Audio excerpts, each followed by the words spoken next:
ഉണ്ട് നല്ല വാശി, വൃത്തിയ വാശി. ചേച്ചി എന്താ ഗേറ്റ് വെക്കാവോ?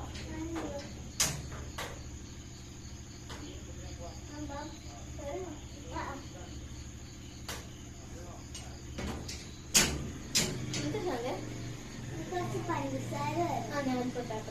അയ്യോ പേപ്പർ സെറ്റപ്പാണല്ലോ സ്വന്ത.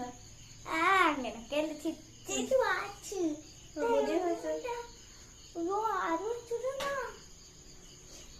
അത് ഞാൻ മേടിച്ചു, കുറച്ച് സേവിങ്സ് ഉണ്ടായിരുന്നു.